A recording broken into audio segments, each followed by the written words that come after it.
Turn. Hi everyone, and welcome to the 9th lesson in our Macbeth GCSE study guide series. Sorry, I forgot what I was even doing there for a second, my bad. But if you haven't seen this channel before, what we're doing on this channel is we're going through all of the characters' themes, context, key quotes, model answers, model paragraphs, everything that you need basically to be successful when writing a Macbeth GCSE essay. So if that seems like useful content, please do stick around. Over the last 8 weeks, we've gone through Macbeth, Lady Macbeth, Macduff, the Witches, Malcolm as character studies. Highly recommend those videos if you feel that any of those characters are weak for you. They all could come up in this exam, which is only in 2 weeks now. Good versus evil, ambition and violence are the three themes we've gone through so far within Macbeth. Today's lesson, we're going to go through appearance versus reality. Now, appearance versus reality, it's a huge theme, a huge topic within the play. What I decided to do was to actually use a model essay that I had found that a student had written. And what we're going to do is we're going to upgrade the essay from whatever level I feel it is right now up to a level 9. Okay. And the reason I chose this essay is because it has a ton of good quotes and ideas on this theme of appearance versus reality, and it goes through act by act. Now, I don't recommend that that's how you write an essay generally. I believe that this particular essay was written for a smaller exam board called WJEC, which is the Welsh board, basically, WJEC. You can do this board in England. A lot of students still do sit WJEC, but I think that the way that their mark scheme is that they like that more chronological ordering. But as we read the essay, we're going to get loads of quotes on appearance versus reality throughout the entire play. I'm also going to go through and look at how we can actually turn this into a really good model essay at the same time. So we're going to be doing quite a lot here. So yeah, let's just dive in and get started. So appearance versus reality in the play. So William Shakespeare's Macbeth is a dark tale of power, lust, and paranoia set during the Middle Ages in Scotland, which revolves around the titular character of Macbeth. That's a cool title to give Macbeth now and then. The main character, also often known as the protagonist or whatever, is also known as the titular character. Yeah, so that's a good word to remember. The theme of appearance and reality continuously occurs throughout the play, substantially contributing to the development of the plot. Appearance can relate to an act of performing, whereas reality is the state of things as they actually exist. At the start of the play, Macbeth is presented with the appearance of being a brave and noble warrior. However, he develops a blinding ambition and loses his morals. By the end of the play, Macbeth is considered the ultimate villain, and his downfall is perpetuated by Lady Macbeth's obsession to gain power and keep reality hidden. Additionally, the witches drive the plot with their paradoxical language that masks reality and creates an appearance of a powerful future for Macbeth. Now, if you are going to write an introduction, that is how you do it, okay? Especially if you're going to write an introduction for WJEC, in a sense, because you go through Act 1, Act 2, Act 3, Act 4. Because what this has done, though, as a beautiful introduction, is it's sort of explained how appearance versus reality touches upon a lot of the narrative, touches upon the main character or the titular character, right? It's a great opening to the essay. Now, I want to be very clear. For most GCSE exam boards, as a matter of fact, I think really all of them, there's nothing in the mark scheme that says you have to have an introduction. Yeah, that doesn't mean that an introduction is harmful, though, because what you can do with an introduction is you can do something like this, which is a lot of showing your understanding of the text and your understanding of the characters. And that is, for most exam boards, known as A01, right? So A01 here is top tier. And I don't have any other developments on that. I think that's a heck of an intro. So now we'll dive in. So Shakespeare opens the play Macbeth with an introduction to the characters of the three witches. The contradictory statements of the witches present the idea of appearance versus reality in the play, one of which is fair is foul and foul is fair. This paradoxical language acts as a summary of what is to come, foreshadowing the overall theme of the play. This illustrates that through different events, things and people who may have an appearance of being good or bad turn out to be the opposite in reality. The witches' statements highlights to the audience that appearances are often deceptive and that things can turn out to be far different from what they appear to be. This statement could also be informing the audience that anything that is considered to be fair and good in the play is actually foul and evil. So what we've got here is we've got a decent point. Clearly, the witches are a big part of appearance versus reality. The one quote that has been picked of the paradoxical language, fair is foul and foul is fair, that's been pretty well analysed. This would not really be quite up to scratch for a level 9 at this point. The reason being, ideally, we need a second quotation that we would want to look at. One of the quotes that comes straight to my head when we're talking about the witches is actually Hecate. Hecate talks about how she's going to remove Macbeth's wisdom, grace, and fear. So you've got that tricolon, triadic structure, wisdom, grace, and fear. And by taking away Macbeth's wisdom, his grace, and his fear, you're also changing his appearance and his reality, right? Because a king needs to appear wise and graceful and even fearful in the right moments. Like Duncan was afraid when obviously the King of Norway and MacDonald and the traitors were trying to kill him, right? So if you remove those key traits of Macbeth, his wisdom, his grace, and his fear, he's not even going to appear to be a good king anymore. And certainly in reality, everyone already knows he's not really a good king. So it's going to make that even more obvious. So I think diving into a second quote, that's just one example, would really help this paragraph. The other thing is, I like the reader response. I think that that's quite good. I would get a bit more contextually accurate, though. I would, it starts by talking about how it's set in the Middle Ages in Scotland. I'd like to see talking about the audience as the Jacobean audience. I'd maybe like to link this bit of, things being bad when they're actually good and good when they're actually bad, linking obviously to the chain of being, or the idea of the chain of being broken because of the witches. So we need some specific context as well. That might come later in this essay, but you do need context. Almost all exam boards for Macbeth or Shakespeare needs context. Moreover, in Act 1, Scene 3 of Macbeth, we observe that appearance does not equate to reality when Banquo states that the witches look like the inhabitants of the earth. The noun look implies that Banquo is making an immediate judgment on the appearance of the witches. Banquo questions their appearance a second time after hearing the first set of prophecies when he says, "Are ye fantastical, or that indeed which outwardly ye show?" The adjective fantastical suggests that Banquo may believe the witches' prophecies have some extent of truth within them, but is reluctant to believe so due to their appearance. This creates dramatic irony for the audience, who are well aware that in reality the witches are a lot more powerful than they seem despite their appearance. So this has done a lot better job of analysing the quotes. I would have liked to have seen, so they talk about the adjective, look at the noun. I think I would have liked to have seen the fact that it's a rhetorical question as well, that sort of therefore challenges whether they, even Banquo sort of questions their appearance versus their reality. The interrogative or the rhetorical question there helps that, I think. They talk about dramatic irony, which is really good. I would have liked to have seen a bit more specific context again. Jacobean England, James I, Puritan king, wrote Demonology, a book all about the supernatural. I think that context would fit really well here. This is already, I would say, a level 7 level 7 paragraph. If we want to boost it up a bit, a little bit more terminology, bit of reader response and context. At the beginning of the play, Shakespeare presents Macbeth as someone who is noble and loyal to their king, which we see when the sergeant reports that Macbeth's blade smoked with bloody execution. The combination of the verb smoked with the adjective bloody insinuates that Macbeth slaughtered enemy soldiers with relentless speed and defied his fate. The sergeant acknowledges that MacDonald was favoured by fortune, and yet Macbeth was still capable of emerging victorious, presenting Macbeth to the audience as someone who, even at this early point in the play, will not allow anything or anyone to get in his way. However, the appearance of Macbeth's nobility and loyalty towards King Duncan is completely made redundant by the reality of his betrayal later in the play. This isn't developed enough yet. This is a bit lower level. So the student has shown that they really understand the play well.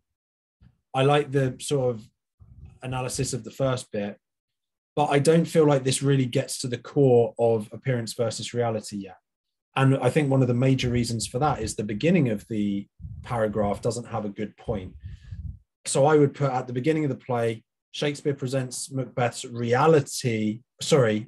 appearance as someone who is noble and loyal to the king, whilst that is undermined by the reality we find out later. And then rather than just saying that he betrays Duncan later, I would want a quote that shows he betrays Duncan And then obviously we need context. So the context on this one, I think, would be Guy Fawkes and the gunpowder plot. So Guy Fawkes obviously trying to undermine the king, trying to kill James. Obviously he failed, but trying to kill James I. Okay, so that was honestly the worst. I don't want to be a hater or anything, but that is the worst paragraph so far. That's probably only honestly like level 5 at the moment. It's pretty low. Lady Macbeth conceals the real Macbeth by telling him to look like the innocent flower, but be the serpent under it. This quote encapsulates the whole theme of the play, conveying the idea of appearance versus reality. She encourages Macbeth to be two-faced, to look fair and honourable on the outside, but be cunning and deadly on the inside. The juxtaposition of flower, which connotes innocence, with serpent, which is synonymous with death, emphasizes how there can be a dangerous divide between a person's appearance versus reality. That is excellent analysis. Excellent analysis. Also, the turning point, marked by the conjunction but, shows the sharp contrast between the outward appearance and the inner reality. As Lady Macbeth begins her instruction with the imperative look, the audience is immediately made aware of how manipulative Lady Macbeth is. This elucidates how she is controlling Macbeth in a powerful, manipulative way. So here's the problem with this one. Really good starting point, but if the essay, not the poem, I don't know what I'm talking about, not a poem.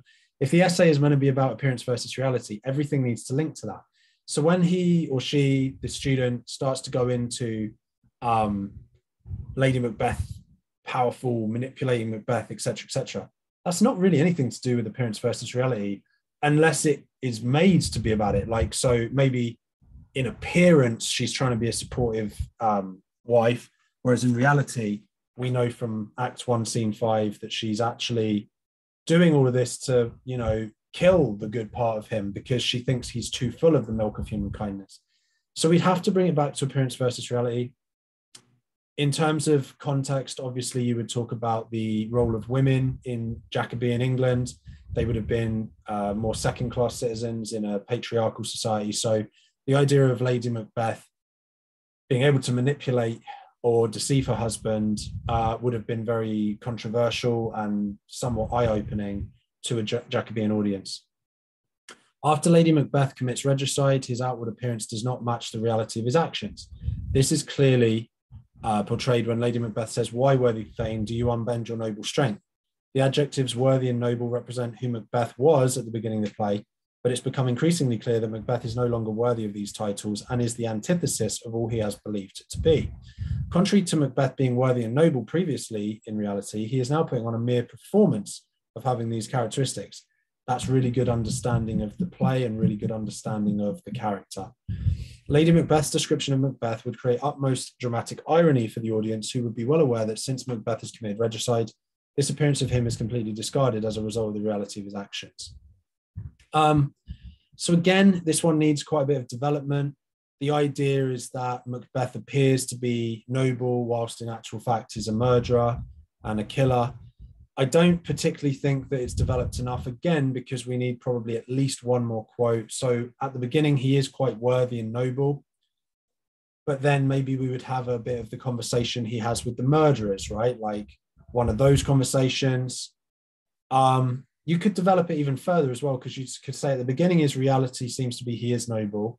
Then he puts on appearances of being noble, but actually he's having Banquo stabbed behind his back. And then the new reality becomes that he doesn't even try to look noble anymore. So like in Act 4, he literally just goes and says, "Put to the edge of the swords all of Macduff's family." So I think that there's a lot of development that could happen here, but at the moment we just don't have enough of a point, again, of how this appearance and reality develops in the course of the play. Okay. Additionally, after Macbeth murders the king, the appearance of Lady Macbeth is not equal to her reality, which is shown when Macduff says to her, "Oh, gentle lady, 'tis not for you to hear why I can speak." The adjective gentle alludes that Macduff assumes women, including Lady Macbeth, are too delicate to know about such matters. Macduff believes that Lady Macbeth is innocent, and since she is a woman, she should abstain from hearing evil things. This is a typical stereotype which shows that women allegedly cannot commit such horrible crimes, but men supposedly can, which is ideal for Lady Macbeth, who wishes to be perceived as someone who would never think twice of doing such a thing. Again, creating extreme dramatic irony for the audience, who know that despite Lady Macbeth's appearance, In reality, she wants to remove her womanly attributes and is the mastermind behind the murder of King Duncan. Cool. So here's another key lesson for you. This is Lady Macbeth again. So why isn't that with this paragraph here? Why has this student split them up? If you put those two paragraphs together and have a more developed idea of appearance versus reality with Lady Macbeth, I think that's way better. So be very careful how you organize your essay. Don't start talking about one character, then go to something else and then come back to that same character. If you've got stuff to say about a character, put it all in the same area of the essay, probably the same paragraph, certainly paragraphs that are next to each other, like maybe paragraph 1, 2. Don't do paragraph on a character, then do something else, then come back.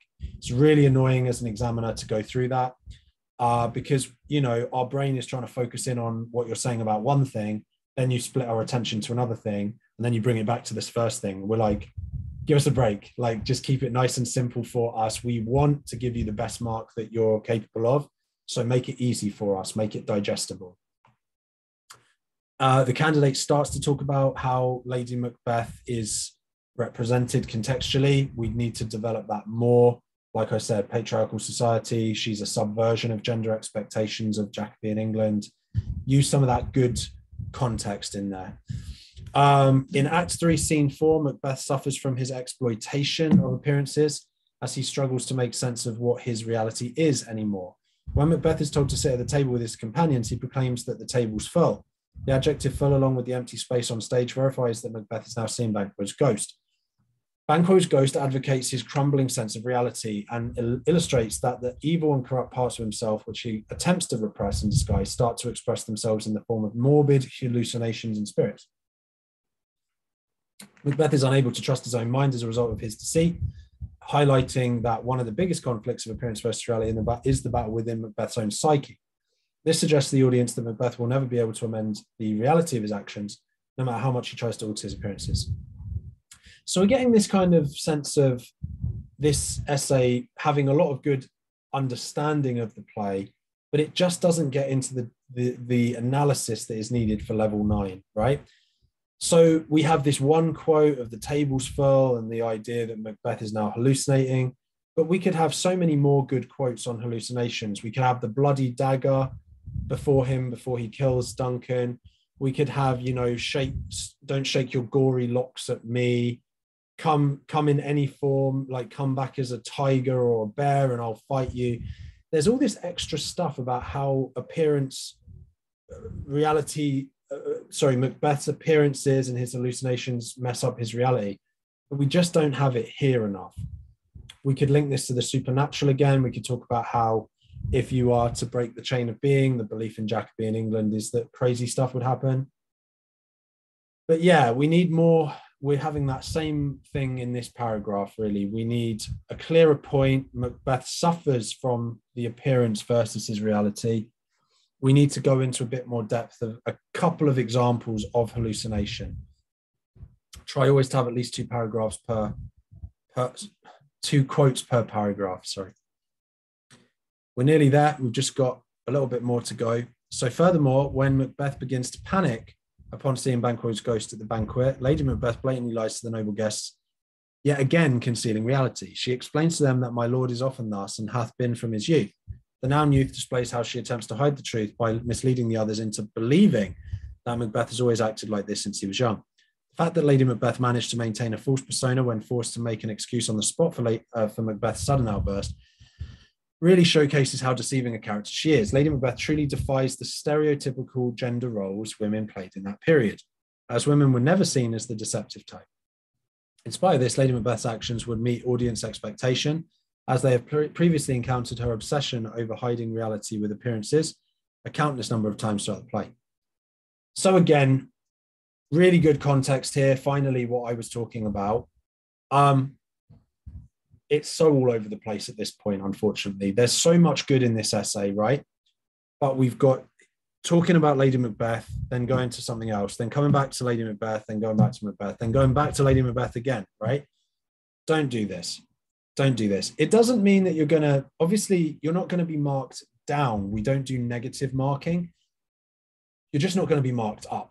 So We have to try and get as much out of your essay as we can. This is so disorganized, though. It really is, because we've got Lady Macbeth, something else, Lady Macbeth, something else, Lady Macbeth again, right? Now something else. Keep it simple for us. Yeah, KISS. Keep it simple, stupid, right? Just keep it so that you have everything on each character. And if you have to combine the characters, like, because obviously, you know, there is Macbeth and Lady Macbeth in this, just maybe try and do it from Macbeth's perspective for a paragraph or two, and then from Lady Macbeth's perspective for a paragraph or two. Don't go from one to the other. It's too jarring. Yeah. But it's good to see some context in here. And there is some analysis. One problem I'm also facing with this essay at this point is we've seen the dramatic irony being used over and over like 3-4 times. I haven't really seen any other major language devices. I want to see you understand metaphors and similes and sibilants and alliteration and juxtaposition and all that good stuff. It started well. There were several good sort of terminologies at the beginning, but you need to have that in every paragraph consistently. Yeah, that's the single biggest comment I'd have for this. So much good stuff, but it's very inconsistent. So keep consistent. Start with a strong point, evidences, techniques, explanations, reader response, context. Keep it nice and consistent. Every paragraph. As an examiner, I can go tick, tick, tick, tick, tick. Yep, this is demonstrating everything on the mark scheme. And it makes it so much easier for me to give you a high level than when you make me work this hard to try and work out like all these different bits. This is not optimal at the moment, basically. But like I said, there's loads of good stuff in it too. When Macbeth visits the witches a second time to ensure that his position of king won't be taken from him, we see how the witches mask reality with small truths. So now we're back to the witches. The witches show Macbeth an apparition saying that none of woman born shall harm Macbeth. The verb harm implies that no one will be able to lay a hand on Macbeth, as essentially everyone is born of a woman. To Macbeth, the apparition appears as though no man can defeat him, as without a woman, a birth cannot occur. This appearance gives Macbeth a false sense of security that he will not be defeated. In reality, this apparition was an equivocation, good words to include, but the witches are equivocators, as the witches knew that Macduff was not woman-born, but rather born through a C-section, cesarean section. This clearly indicates to the audience how they can tort reality with the appearances of small truths by telling Macbeth what it was to hear. Now, as I was sort of saying about the shortcomings of this essay, I did remember that it is done more chronologically. So I will give them props for that. They have kept it fairly chronological. Again, we've got this idea of like the witches, false sense of security. That's all good. I would have liked to have seen here, again, same as every other paragraph, some stuff from Macbeth. We don't get that because the next bit is on Lady Macbeth. I want to see Macbeth's reaction to this, right? Make it clear that Macbeth actually has had, it is resting his faith in the witches and doesn't listen to reality. He wants to believe their appearance over the reality. We need some Macbeth in here. In Act 5, Scene 1, Lady Macbeth begins to suffer from guilt and loses her control over appearances, which is conveyed when she exclaims, "Out, damn spot, out, I say." The repetition of the imperative verb out could insinuate how guilty she is and how much she wants to remove evidence of what she's done in order to forget her actions. The exclamation marks encapsulate her despair and anger at her guilt of what she's done. In the presence of others, she appears to be sane and in control of her life, whereas at night, the reality of her mental state comes to light through her somnambulism. Somnambulism is a fancy word for sleepwalking. Good use of that word. Lady Macbeth's deceit is met with fitting consequences as she is caught between reality and her imagination. Her hallucinations are symbolic of her losing control of herself, which could make the audience feel sympathy for her. By the end, Lady Macbeth cannot control her mind and is ultimately destroyed by her guilt and deceit. Good paragraph on Lady Macbeth. Again, it's all over the place, but we are doing it act by act, so that's okay for that bit. We have some good ideas, analysis. We want to put in a little bit of context, same as usual, maybe about how Jacobean audience would have been terrified of the supernatural. They'd have seen this as a warning to stay the heck away from the supernatural, that good stuff. By the end of the play, Macbeth finally realizes how he's been tricked by the witches who had covered up reality with their lies. Macbeth's realization is portrayed when he says, "These juggling fiends no more believed, that palter with us in a double sense." The noun sense elucidates how Macbeth had incompetently misinterpreted the witches' words, who had succeeded in leading him down a road of evil by enticing him with false promises. The witches had been able to easily fool Macbeth with lies by feeding him small truths, as their contradictory statements confused Macbeth, leading him astray. The most significant moment of dramatic irony for the audience is when Macbeth finally sees the duplicity of the witch's words. The audience knew the whole time that the witches concealed reality with promising appearances, but Macbeth realized it too late. Same commentary, stronger point, more analysis, more context. In conclusion, deception plays a pivotal role in this play, and it could possibly be Shakespeare's message to the audience about how surreptitious and misleading things can be. The dichotomy between how people act on the outside and who they really are on the inside can be two totally different things. Anyone is capable of looking like an innocent flower while being the serpent under it. Anyone can mask reality with appearances. The three witches and their misleading prophecies show how everything is not as it seems, and the hallucinations that both Macbeth and Lady Macbeth have because of their guilt also displays how appearances and reality can become indiscernible. Towards the end of the play, Macbeth and Lady Macbeth no longer know who they are, since they had been completely destroyed as a result of them driving their appearances away from their true reality. Brilliant conclusion. Brilliant intro, brilliant conclusion. If you take all of what has been said in this essay, all of the quotes, all of the ideas, you will be able to come up with a really good essay. That's why I picked this essay. But it's all over the place. It's jumbled. So just be very careful when you're going through this to make sure that, got all the notes, sorry about that. Be very careful to make sure that you talk about one topic at a time and make it very exam friendly for the examiner. This essay would have been about a level 7 overall once I picked everything apart. The comments I gave you about keeping it nice and clear, adding some more context and more analysis, more quotes, so it's 2 at least per paragraph. That's how we boost this to a level 9. Hope that was helpful. Overran slightly, so apologies for that. Or maybe I didn't actually in the video, but still. If you liked it, please give it a thumbs up. If you have any comments or questions, please comment down below. I'll see you in the next one. Thank you.